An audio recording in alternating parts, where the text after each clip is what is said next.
Leo nitarejea katika lile fungu letu la Mwanzo 1 mstari wa 29. Mungu akasema, tazama ninawapa kila mche utoao mbegu. Tumezungumza juu ya nafaka nzima kwa mapana yake, na leo nitapita kidogo kwenye sehemu ya pili ya mbegu ambayo ni legumes. Tukizungumza habari ya mbegu legumes, tuna maana ya maharagwe, choroko, njugumawe, mbaazi, fiwi, nye mnaita ngwara, na aina zingine zote za mbegu za jamii ya kunde. Mungu ametupatia sio kama mboga, Mungu ametupatia kama chakula. Kwa hiyo kama vile unapika rice ukule na mboga alafu uweke hapo na kachumbari, kumbe tungeweza kuchukua njegere au tukachukua maharage au tukachukua mbaazi, na hizo tukaweka kachumbari, na hizo tukaweka na mboga, na tukala, hiyo ikawa imekwisha. Kwa sababu kazi kubwa ya legumes, ziko na kiwango kizuri cha wanga, lakini pia ziko na kiwango kizuri cha protein, ziko na vitamini na ziko na madini. Kwa hiyo unapotumia maharage kama chakula, ile inatosha, na ina maana ukiala kama chakula utakula kiwango kinachotosha. Hata Esau aliuza urithi wake wa kuzaliwa, sehemu yake ya kuzaliwa kama mtoto wa kwanza, kwa chakula cha dengu, sio kwa mboga ya dengu. Kwa hiyo tukizingatia hiyo, itatupeleka mahali pazuri. Kwa hiyo kazi kubwa ya protein tunayoipata kutoka kwenye jamii ya kunde, iko na aina ya protein nzuri ambayo haina madhara mwilini, inasaidia katika kukarabati cells za mwili, inasaidia katika kuziongeza zizaane, cells regeneration, na hiyo inasaidia mwili wako upate new cells, ambayo hiyo inakusaidia sana mwili usizeeke. Iko na vitamini na madini, iko na soluble na insoluble fiber, na hivyo ni vitu vizuri katika mwili wako kwa ajili ya kuongoza kila kitu cha mwili kikae vizuri. Itakusaidia vizuri kwenye kisukari, haina maneno yoyote mabaya na pressure. Magonjwa ya moyo yanakubaliana na jamii ya kunde, na kwa hiyo ukila hiyo, kula vizuri ukiwa unamtukuza Mungu. Tumepewa tule kama chakula. Bwana Yesu asifiwe. Katika jamii zingine za mbegu, tuko pwani, ni vizuri tukazungumza kuhusu mbegu spices. Ni vizuri tukazungumza kuhusu viungo tunavyovitumia katika vyakula. Viungo hivi ni viungo vizuri ambavyo vingi ni antimicrobial, yani hivi vinazuia maduru yasimee. Hivi vingi ni anti-inflammatory, vinazuia mauvimbe tofauti tofauti mwilini. Kwa hiyo unapojifunza kutumia spices, tumia tu kwa raha. Tumepewa hiyo mimea na tumepewa kama remedy za kutusaidia. Nyingi ziko na vitamini, na nyingi ziko na madini, nyingi ziko na phytochemicals, lakini nyingi ziko na antioxidant. Kwa mfano, tukiangalia magome spices kama mdalasini, au tukiangalia mizizi spices kama ginger na turmeric, utakuta hizi zinatusaidia kuanzia kwenye joint inflammation, inatusaidia kwenye digestion, inatusaidia tukiwa na nausea, inatusaidia kwenye kuweka uwiano mzuri wa sukari, lakini inatusaidia kwenye mmeng'enyo wa chakula. Yani ni vitu vinavyotusaidia katika miili yetu. Badala ya kukimbilia madawa, kumbe tungetumia hizi. Hata tukatumia herbal tea. Ukitumia kama herbal tea, ukatumia ginger, ukatumia turmeric, hata ukatumia hizo mdalasini au cinnamon, unaweza ukaweka cardamom, unaweza ukatumia black pepper. Yani hivi kwa uchache wake ni vitu vizuri ambavyo ndani ya mwili wako vinazuia sana kwa namna nzuri bakteria wasipate shamba ndani mwako na wakamea. Bakteria hawa wanakaa katika hali nzuri. Kwa hiyo spices ukiwa hapa zipende, na hivyo ni vitu vizuri. Lakini kuna kitu kizuri ambacho mara nyingi huwa hatukithamini sana. Hilo fungu linaloendelea hapo kwenye Mwanzo 1 mstari wa 29 linasema, tazama ninawapa kila mche utoao mbegu na kila mche utoao matunda yenye mbegu. Kwa nitazungumzia kidogo kuhusu matunda. Matunda yapende kwa rangi zake. matunda yapende kama yalivyo. Kama unavyoyaona kwamba mengine yako nje ni kijani, kuna ukuta mweupe, alafu yana nyekundu ndani. Kwa mfano kama hii Promade utakuta iko nyekundu, lakini kama hii utakuta iko na orange, unakuta kama hii iko na orange, lakini kuna hii hapa ambayo utakuta iko green, kama hii hapa iko green. Unachokiona ambacho ni kwa rangi yake tofauti, limao likiwa na yellow na hii ikiwa na orange, ile kitu sio mapambo. Kile kitu sio mapambo. Kile kitu ndani mwake kuna phytochemicals, ndani mwake kuna antioxidant, ndani mwake kuna vitamini, ndani mwake kuna madini, ndani mwake kuko na uzuri, paka protein na mafuta vyote vipo, kuko na wanga. Hivi vinasaidia mwili kuulinda dhidi ya maradhi, vinaulinda mwili dhidi ya fungus, virus, bacteria na parasites. Vinapandisha kinga ya mwili wako. Kwa hivi ni vitu vizuri ambavyo ukivila kwa msimu wake, msimu wa tikiti kula tikiti, msimu wa chungwa kula chungwa, na msimu wa embe furahia embe kabisa. Lakini kuna kitu kimoja, jifunze kula maganda. Jifunze kula maganda ya embe. Jifunze kutumia maganda ya ndizi. Kwa nini maganda ya ndizi? Kuna watu wana shida ya usingizi kweli kweli, lakini hawajui natural remedy ya kutumia kwenye upande wa usingizi. Anakula ndizi mbivu, akimaliza anatupa maganda. Kumbe angeweza kuchukua hiyo ganda la ndizi iliyoiva, akalichemsha kwa dakika 5, akaongeza na mdalasini, na tayari akanywa, akalala kama mtoto mdogo. Na hivyo ni vitu tu vya asili Mungu ameweka humo ndani. Kumbe pressure hata ikiwa juu, iko na potassium ya kutosha inayosaidia kubalance uwiano wa sodium na potassium, na ukuta tayari hiyo pressure inashuka. Kwa hiyo tujifunze kula maganda ya matunda tunayokula. Lakini kingine, tujifunze kula maganda, tujifunze kula mbegu za matunda. Mbegu za matunda, kwa mfano mbegu za tikiti. Mbegu za tikiti zimejaa magnesium, ziko na zinc, ziko na iron. Sasa ukiangalia hivyo vitu vile vyote tulivyozungumza nyuma, kuanzia kwenye upande wa moyo mpaka kwenye brain, hata kwa mama mjamzito, hata kwa kijana anayetakiwa kuwa na nguvu, vyote vinahitaji hizo zote ambazo tumetaja. Magnesium, zinc, vinahitaji na iron. Sasa wewe ukikula tikiti, ukatema mbegu, yani ulichokitema ni 90% more na kile ungekipata kwenye rangi nyekundu. Kwa jifunze kula tikiti, jifunze kula na hii sehemu nyeupe ya tikiti. Ukiweza, kama umeisafisha vizuri tikiti, hata ganda lake ukakula, hiyo itakuwa imekusaidia vizuri. Lakini kuna mbegu zingine ambazo huwa tunatupa, lakini ni very important. Mbegu za machungwa. Mbegu za machungwa. Mbegu za machungwa ni maarufu kwa kuzuia parasites. Hizo zinaingia mpaka kwenye liver, zinakuta viparasite vya malaria, vikiwa viko kule bado vinaendelea kuzaana, vinamalizana na vyenyewe kabisa.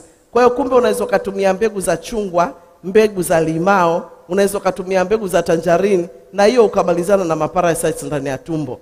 Na ukikula hizo zinakusaidia sana. Lakini kuna mbegu za papai. Unajua ndani ya mili yetu, hasa kwenye utumbo, kwenye intestine, tuko na madudu ile hujawahi ona. Tuko na madudu ya kutosha. Lakini dawa yake si ile dawa ya minyoo tunakunywa, kwa sababu by the way tunatakiwa kila baada ya miezi 3 at least ukunywe dawa ya minyoo. Lakini kumbe ungeweza kutumia tu ile ya minyoo, hiyo ya papai. Ukichukua ile papai ukakata namna hii, alafu hata unaweza ili upate ladha, ukamimina tu limao namna hii kidogo, ukaiscoop hiyo kitu ukakunywa, au ukablend kabisa na papai. Kumbe hiyo kitu ungekuwa umepata dawa nzuri tu ya minyoo na ile ya kuzuia madudu ya simenda ndani mwako, na ungekuwa umejua some natural remedies, maisha ikaenda. Kwa ukikula papai, kuwa mwangalifu sana usitupe hiyo mbegu ya papai. Kuwa mwangalifu sana, usiwe mwepesi kutupa hiyo mbegu ya mango. Toanisha hiyo nut ndani, alafu hata grate kidogo kunywa. Ukiwa uko na bloated stomach, hiyo mazao utafanya grrrr, hiyo utatoa hiyo gesi, utasikia pa pa pa pa pa pa pa pa. na dakika moja imeisha, hakuna side effect, hakuna tatizo, hakuna shida, na hiyo kitu inakuwa imekwisha. Kwa hiyo tuko na natural remedy hizi ambazo Mungu ametupatia, lakini tuangalie kwamba tunapokula matunda usiwe mwepesi kutupa maganda na usiwe mwepesi kutupa mbegu. Unaweza ukatumia simu yako ya kiganjani. Hebu tumia simu yako ya kiganja saa hizi. Hebu nani ambaye yuko tayari kutumia simu yake ya kiganja, nyosha mkono. Nyosha mkono, nataka kukuambia uangalie nini. Nataka nione kama Mungu ako ndani, una kitu unaweza utafuta. Nyosha tu mkono. Nyosha mkono. Hebu angalia avocado seed. Angalia avocado seed. Peruzi tu namna hii. Google, angalia health benefits za avocado seed. Utaona, ukiona avocado seed, kapekue tu uko ndani. Angalia ile kitu vile iko mahiri. Inasaidia kwenye masuala yote ya cardiovascular na hypertension.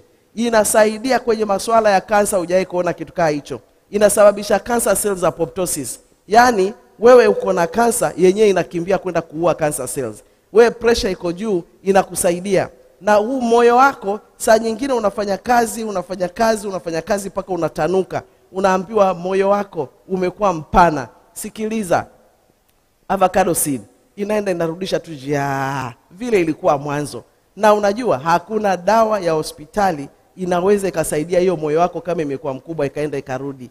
Lakini mbegu ya parachichi inakufanyia vizuri. Na unaweza ukaitumia tu vizuri tu kwa rangi ya chai. Unaweza ukatia tu kwenye uji. Unaweza ukatengenezea biscuits. Unaweza ukatia kwenye unga yako ya ugali ukaisonga pamoja. Ni vitu nzuri tu ambazo mtu unaweza ukatafuta ubunifu wa kuitumia. Unaweza ukatia hapo kwenye juice yako, ukablend pamoja na hiyo mbegu. Ni kitu mzuri. Unaweza ukaongeza na spices kama cardamom na cinnamon, na hiyo kitu tayari kakusort na ukanywa vizuri na ikakaa mzuri. Hasa hiyo ni moja avocado seed. Kumbe hata na cancer cells inaua, na ina regulate blood pressure, inakusaidia kwenye blood sugar, iko na fiber ya kutosha. Mimi sijui nikwambie nini, iko na very powerful antioxidant ambayo inakusaidia huko kwenye brain. Na unajua ukitoa hizi free radicals kwenye mwili, zinazuia hata na inflammation. Hiyo kitu inakaa mzuri sana. Lakini katika umri tuliofikia, inatakiwa angalau uweze kujua some natural remedies za kukusort kwenye mambo yako laini. Yaani kuna vitu laini vinatupata. Umepata flu, nifanyeje hii flu? Nikimbilie wapi? Si kukimbilia tu kwenye mavitu ya kukunywa. Hapana, unatakiwa katika umri huu ulionao ndani ya nyumba, ujue vile unaweza ukatumia lemon, ukatumia ginger, ukatumia red onion, ukatumia garlic, ukatumia turmeric, ukatengeneza concoction, ukaenda ukapatia kidogo kidogo, na hiyo kitu ikapita. Ukiwa na cold, ukiwa na cough, ukajikuta tu umekunywa hizo vitu na tayari ikaondoka. Corona itakuja, unajikuta tu tayari na wewe unaendelea kukunywa namna hiyo. Corona inakuja, inaenda. Yaani natural remedies. Yaani ukimkuta tu saa hiyo umekuja kutoka job, unamkuta eti mtoto yuko na temperature inapanda, ni kweli mpeleke hospitali. Lakini before mpeleke hospitali, unatoka saa hii, kitambo uite transport, kitambo ukae kwa jam, kitambo ufike, hilo temperature mazee inamuumiza mtoto. Sasa kwa nini usiteremshe hiyo temperature kwanza, alafu ndo sasa ukimbizane hospitali? Ungejua tu pawpaw leaves faster, unachukua tu kidogo hapo saa hiyo, unaosha namna hiyo. Kama yuko under 5, unaikatakata namna hii, unaikalia kwenye ile mota ile ya garlic, unafanya tu namna hii, alafu inakaa vizuri, imeiva vizuri hiyo pawpaw leaves. Namna hii imeiva tu vizuri. Unaosha mkono yako vizuri, unaikamua vile tu unafanya hivi coconut. Unaikanua mwa sawa. Inatoka kajuisi kake kadogo. Kweka na tea leaf kadogo ka asali. Mfanya namna hiyo, mpe. Kisha angalia saa. Inafanya ti. Kabla haijafika kwenye 30 seconds, yani 30 seconds. Sio minute, sio 1 minute. Kale kamshale kanaenda mbio namna hiyo. Unakuta hiyo kitu eti tayari mtu anaanza kusweat namna hii, na mtoto tayari hiyo temperature imeenda chini. Alafu saa hiyo bebana na mtoto wako, peleka hospitali, waangalie nini imeenda mbaya. Msort out kwanza na hiyo temperature. Hiyo maneno inakwisha. Sikiliza, kuna natural remedy tu faster. Unamkuta tu saa hii mtu yuko ana hara na imekuwa mbaya. Yuko kabisa, unaona huyu mtu atapoteza maji. Kumbe ungechukua tu namna hii guava leaves. Yani hatusemi usiende hospitali, lakini kuna natural remedy faster za kusort out bad issues. Mtu asipoteze maji. Twanga tu namna hii, au ichemshe tu faster. Ukimaliza mpatie.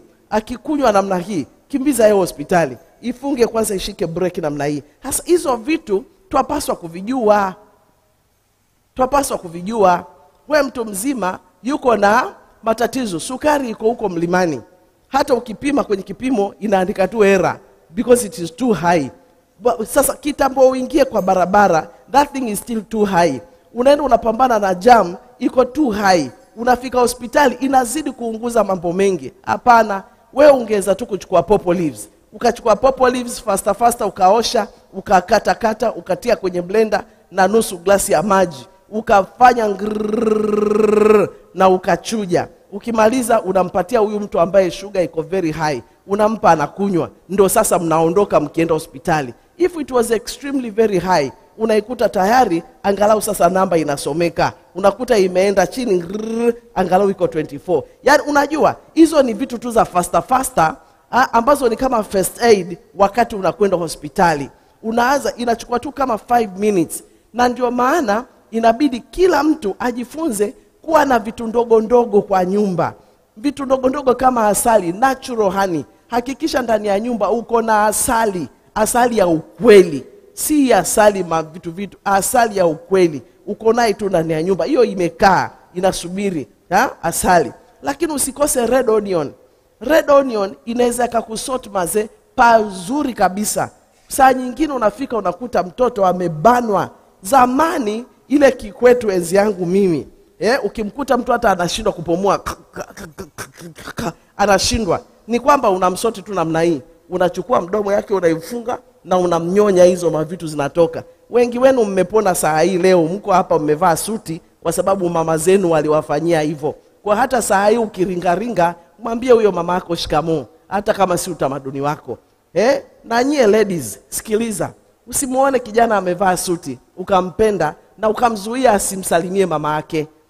Sikiliza, hujui vile alifanya. Kuna siku mama yake ili huyo kijana aishi, alienda kamnyonya mapua ili angalau hizo mzigo zitoke, aweze kupumua aishi mpaka leo.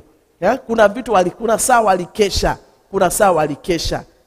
Na ndio maana hata wewe mtoto wa kiume, huyo mtoto wa kike tu amefikia hapo, na yeye kuna mambo zake walipitia wazazi wake. Ndio maana katika maisha yetu tukue, lakini tukue na kiasi. Waheshimu baba yako na mama yako ili siku zako zipate kuwa nyingi. Haleluya.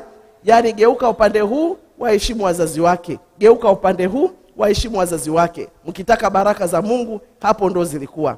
Kwa hiyo sasa unapomkuta kwamba huku pamefunga kwa saa hii, ukikuwa na red onion, unachukua tu red onion hata kama ni 2 au 3. Unachukua kwa kamtoi hata kama ni kadogo kiasi gani, unakaweka hapa namna hii. Unachukua ile shuka kubwa uko nayo, bed sheet kama uko nayo hata kama ni ya 8 kwa 10 sawa. Ukiwa na 6 kwa 6 fine, jifunike naye hapo ndani. Kamekaa tu kanafanya umemenya hiyo maganda. Ukimaliza una slice. Hiyo moshi inapanda. Na umekaelekeza vizuri. Hiyo moshi inapanda. Hiyo moshi inaenda, anaivuta. Hata ivuta ya kwanza tu ya pili, hiyo mavitu inateremka. Na hiyo makamasi inamwagika tutayo, inamwagika, unapangusa namna hii. Endelea tu kuishi hapo ndani. Hiyo moshi ipande. Itaingia kwa mdomo, itaingia kwa macho, itaingia kwa nini. Akilia ndio anavuta vizuri zaidi. Na tayari unaenda namna hii ukislice. Sikiliza, unafanya tu once. Baada ya hapo, pelekana na mtoto hospitali. Yaani hizo ni vitu tudogo ambazo wapaswa kuzijua. Unaangalia mtu saa hii, unamkuta kwa ghafla, mtu ulikuwa unaongea naye ni mtu mzima. Ukikuwa na mtu mzima kwa nyumba, hakikisha unakuwa na garlic. Na hiyo garlic inatakiwa umemenya, imepiliwa kabisa, imewekwa kwenye chupa na umehifadhi namna hii hapo kwenye fridge au kwenye freezer. Saa hii dakika moja, unaenda unaangalia, unasema mbona jamaa simuelewi? Hii pressure inakaa juu. Sawa? Hiyo dakika moja ni process ndefu kujipanga kwenda hospitali.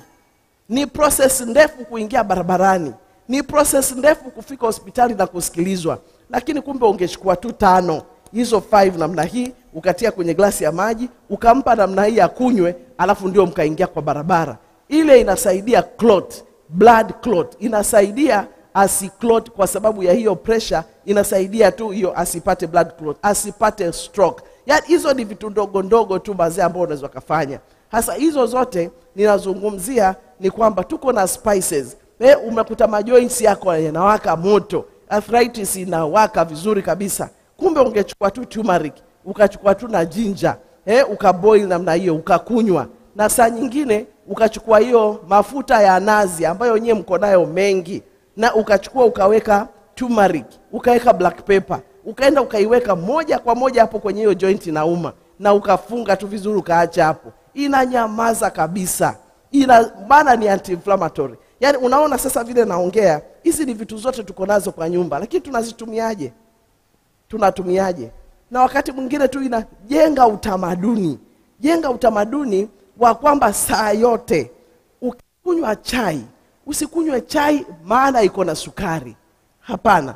Ukikunywa cardamom tea, unachotaka ni cardamom na ile moto, lakini si sukari unataka. Kwa hiyo wewe chemsha cardamom. Ukichemsha cardamom, ukunywe hivyo hivyo. Unaweza ukaongeza na ginger, sawa. Unaweza ukaongeza na cinnamon, sawa. Lakini usiweke sukari. Do not sweeten it. Hata asali si lazima. Jifunze kunywa maji yako ikiwa iko spiced.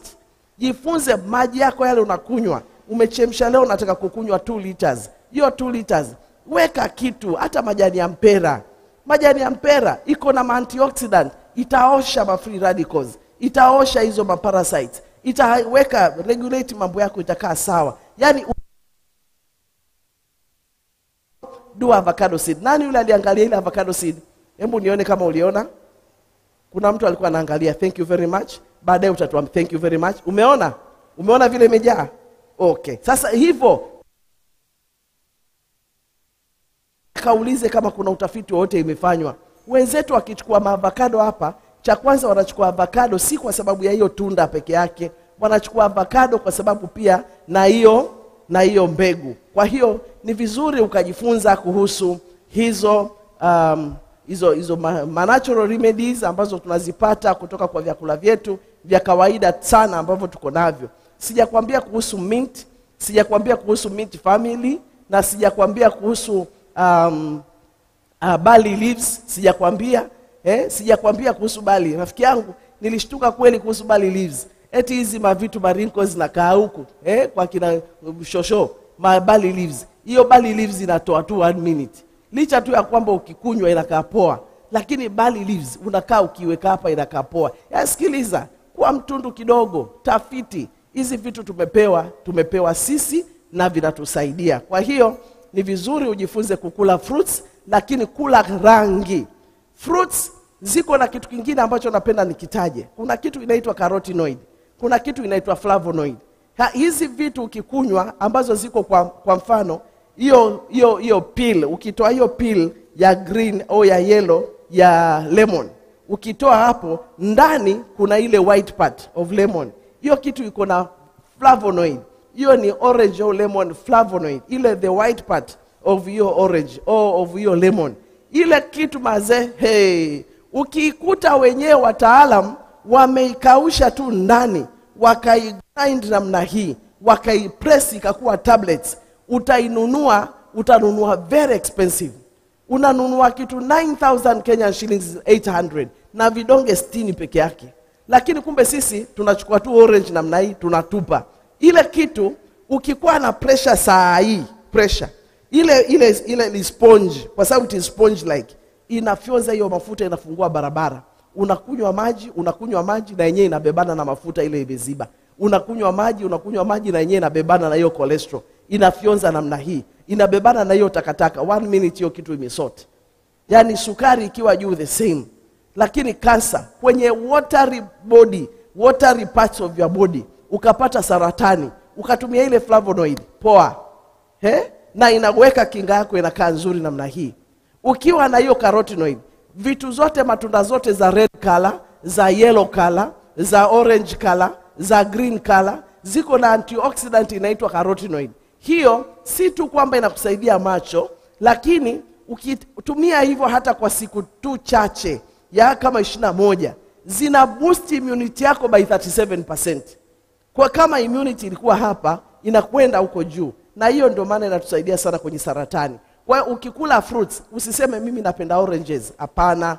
Penda orange, penda green, penda purple, penda yellow, penda matunda zote, kula matunda zote za msimu. Na ukifanya hivyo ndio unafanya haki yote. Kwenye upande wa mboga, tulipewa mboga kama remedy ya kutusogeza mbele. Tulipewa mboga kama neema. It is by the grace of God alitupatia mboga. Kama hiyo neema alichinja kondoo ili kondoo akufe na Adam na Hawa wabaki hai. Ni neema ya Mungu tumepata mboga. Sikiliza rafiki, katika kila chakula unakula, ikikuwa unakula breakfast, make sure that you have some vegetables. Na vegetables usipike ikapoteza rangi. Vegetables zinapikwa dakika ya mwisho. Yaani ule wakati mmeshaketi mezani, wende unaimbisha namna hii. Unaifanyia kama vile moto imeisha, unaipeleka mezani. Inabakia nakala yake original. Na hiyo ukikula namna hiyo unapata si tu vitamin K, vitamin A, vitamin E, vitamin yote B yako hapo. Unapata a lot of things ambazo hiyo kitu inakupatia. Na protini ile inaenda kujenga kule kwa wanyama. Ile ambayo elephant anaipata akikula majani. Ile ambayo buffalo anaipata. Ile ambayo rhino anaipata. Unapata first hand protein. Unaipata kutokana kwa plants. Ukiweza kuchukua mboga za kondeni, uende ukablend upate green smoothie. Hebu naomba nikupatie tena kibarua nyingine. Hebu angalia green juices. Naomba nikupatie hiyo kibarua green juice. Hebu mkono ili hiyo naye nikuachie green juice. Thank you. Please endelea kutafuta hapo green juice. Ukiangalia green juice utakuta kuna green juice sukuma wiki. Muulize what are the health benefits of green juice sukuma wiki green juice. Utashangaa. Inaosha maze, inaosha kuanzia liver, inaosha kidney, inaosha heart, inaosha mifereji ya damu, inaosha. We kunywa tu maji, lakini utakuta hiyo kitu umekunywa inakuosha. Angalia terere.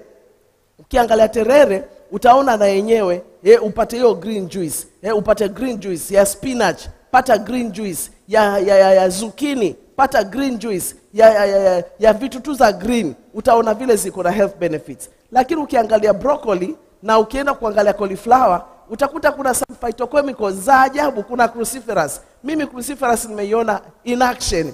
Mtu akikuwa na cancer, eti hii kitu inaitwa phytochemical, ukikula na unakula na unaongeza unakula, inakwenda inasarau hiyo cancer namna hii. Hapo kwenye uvimbe, inaizunguka namna hii, inatengeneza ring. Ikitengeneza ring, inaanza kutembea kwa kwenda ndani. Inaenda ndani ya hiyo ring. Inaitembelea, inainyofoa. It is fighting your cancer from outside. Inatembea, imeizunguka, inasababisha isiendelee kusambaa. Na kwa hiyo inazunguka kwenda ndani. Inazunguka. Kwa hiyo ukikuwa na uvimbe, unakuta ukienda hospitali, unaambiwa uvimbe imepungua. Ukienda hospitali, unakuta uvimbe imepungua.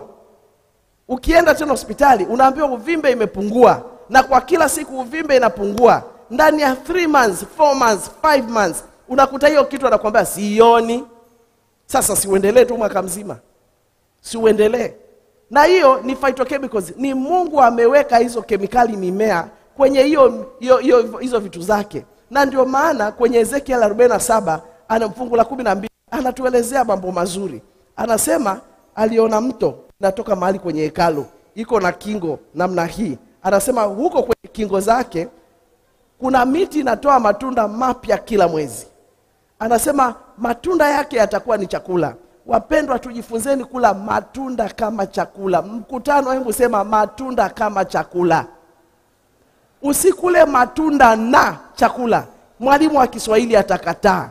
Akikuuliza hii Bible verse inasema tule matunda kama chakula. Matunda yatakuwa ni chakula. Je, hii ni matunda na chakula au matunda kama chakula? Jibu litakuwa ni matunda kama chakula. Have time with your fruits. Kwamba nakula tu matunda, nimekula na mbegu za matunda, na nawa mikono na nimeshiba na hiyo imeisha. Unaweza ukaijuice mara moja lakini uwe mwangalifu kama ni mtu ambaye una shida na mambo ya kisukari. Kwa hiyo ukitumia hizo green juices, ukakula matunda, ukaondoka ukaenda, wewe umefanya sawa. Na ikiwa unakula na afternoon, hakikisha mboga ya majani mbichi inakuwepo. Umekatakata shredded carrot, umeweka hoho, umeweka okra, umeweka french beans, umeweka cucumber, umeweka red onion. Na usioshe red onion, Usioshe na maji chumvi. Hiyo haiwekwi chumvi. Unakatakata hiyo tunaita salad kubwa na lettuce, vunja namna hii.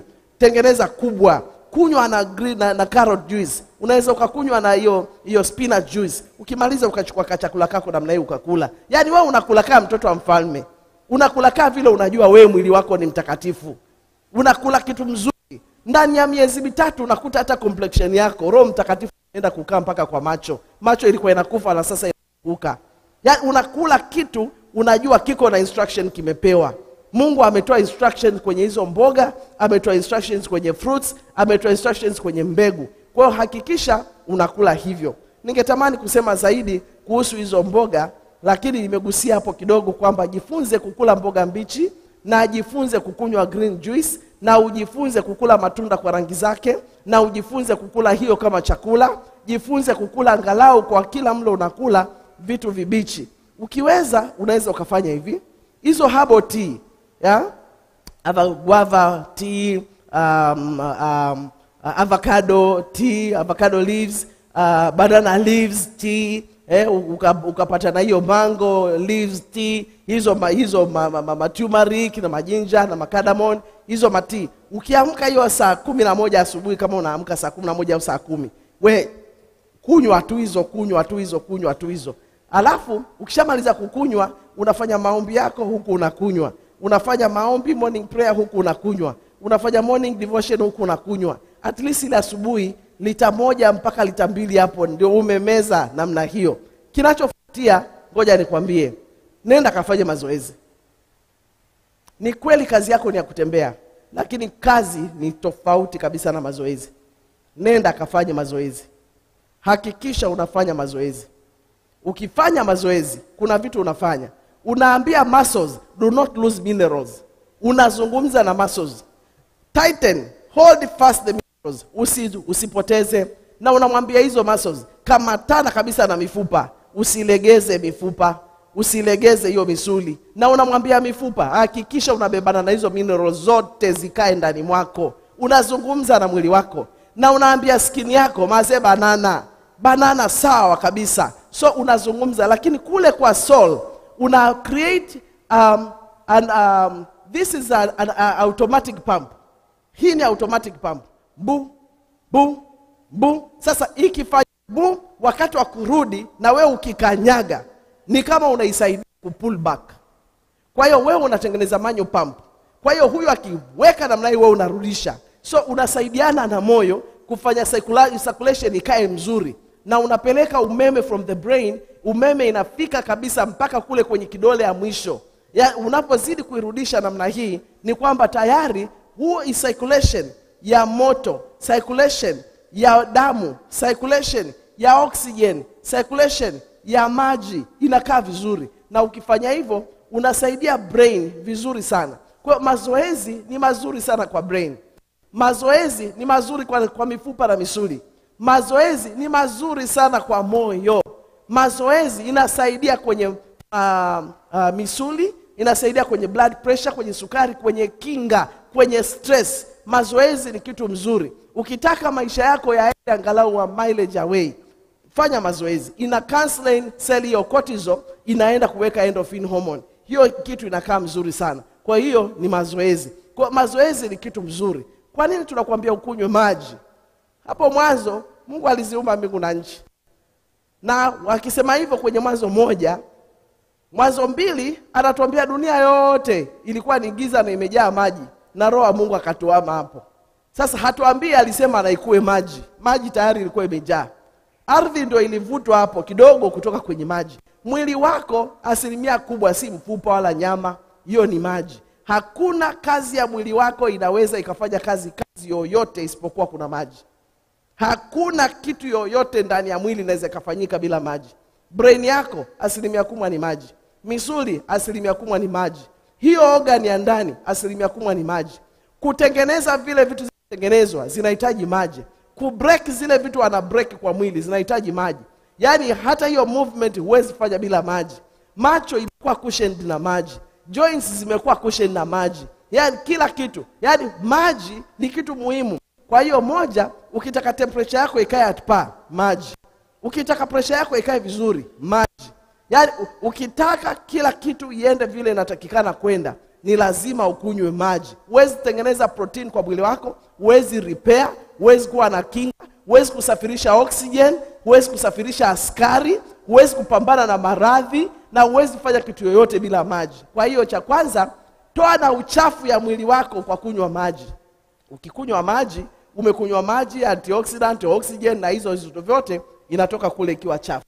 Unapunguza asidi kwenye mwili wako. Kwa ni lazima ukunywe maji. Maji unakunywaje? Amka asubuhi kunywa maji. Pata mlo wa maji. Badala kuamkia asubuhi ukule, kunywa maji baze. Ukiweza kufikisha 10, it's okay. 10 am. Umebadilisha hizo madrinks mpaka umebadilisha kabisa. Umekunywa maji na lemon, umekunywa cardamom water, umekunywa turmeric water, umekunywa hiyo sweet ginger tea, umekunywa na garlic hiyo tea. Yeye umekunywa, umemaliza hata lita 3 umekunywa. At 10, then you can take your fruits. You can take your fruits. Na ukikula hiyo fruits yako, kama unaweza kukula fruits na carrot juice namna hiyo, nawa mikono, ondoka enda. Hiyo habari imeisha. Ukiweza kukula handful of nuts, mixed nuts, hiyo naye pia umemaliza. Hiyo tayari umemaliza, ondoka uende. Sasa hii habari ya kukula mara 3 si kwa ajili yetu sisi watu wa mjini. Watu wa mjini unakula mara 3, labda kama uko kwenye mjengo, labda kama uko shamba. Lakini kama wewe unaketi, wewe si mtu wa kukula mara 3. Yaani wewe ni mtu ukikunywa sana hizo maji, 10 kula chakula, at around 2, 3 tena kula kitu kingine, zile tumezungumza whole grain vegetables, umekula na legumes, hapo umemaliza. Lakini si hivyo, si mambo ya kukula sana. Kuna kitu kingine ambacho napenda pia nirashie, ambacho hatukioni kama ni muhimu sana. Tujifunze kuvuta hewa. Ukiwa unatoka asubuhi kutembea, utaona hewa yake inaingia nyingi kwa sababu unavuta hewa sana. Naomba jifunze kuvuta hewa. Ukivuta hiyo hewa, tembea kabisa wakati umeibana ndani, afu tena unaitoa. Yaani jifunze kuvuta, kula hiyo hewa. Oxygen ikiwepo, tayari utakuta hakutakuwa na inflammation. Oxygen inaondoa inflammation. Kwa jifunze, mazoezi yenyewe automatic yanasaidia hiyo oxygen kufika vizuri mahali inakotakikana. Lakini ni vizuri pia nikwambie kitu kingine. Kuna vitu zingine zinasaidia ambayo ni dawa. Unalala masaa mangapi? Sleep. Ukipata quality sleep 7 to 8 hours, utasikia mwili unakaa mzuri. Tena unavyozidi kuwa mtu mzima, hakikisha hiyo 7 to 8 hours unaipata. Na huwezi kupata 7 to 8 hours kama unakula saa 3 unaenda kulala saa 4. Itakusumbua kulala. Ukila mwisho saa 11 na ukaenda kulala saa 3, hiyo space hiyo inakusaidia ukipanda kitandani unalala vizuri. Kwa lala masaa mazuri 7 mpaka 8 uninterrupted sleep, utakuta hiyo inakubeba. Masaa hizo ni nzuri kwa ajili ya usingizi. Kuna kitu nzuri ambayo ni uponyaji, naye ni tumaini kwa Mungu. Trust in God. Imeonekana wanasayansi wanasema wale ambao wana trust, wako na tumaini fulani katika mwili wao, hawapati stress. Wakipata stress hawaogopi, wakiogopa wanatupa kwa mwenyewe. Na ile tu peke yake inasaidia sana mambo mengi, inatuliza ubongo. Kwa kichwa yao haibebani na mavitu. Ukiwa worried, unasikia njooni kwangu ninyi nyote wenye kulemewa na mizigo, nami nitawapumzisha. Ukisikia tu hiyo, unakaa kimya. Na unasikia tena jaribu halikuwapata ninyi isipokuwa lile ambalo ni kawaida. Na hiyo jaribu ni size yako, lakini Mungu atakupatia mlango wa kutokea. Yaani ukisikia hivyo unapata matumaini. Ukipiga magoti unasema Mungu hiyo nimekuachia na sitaki nisumbue, na unaamini kabisa Mungu ameibeba. Kwa kuna vitu tunangangana navyo just because we don't trust God.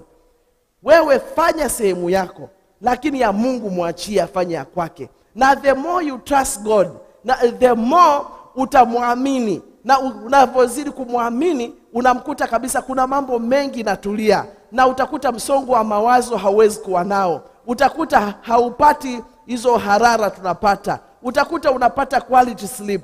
Ukikula chakula chako kinaingia ndani. Sasa ukiweza kuchanganya kumwamini Mungu na fasting. Hebu sema fasting.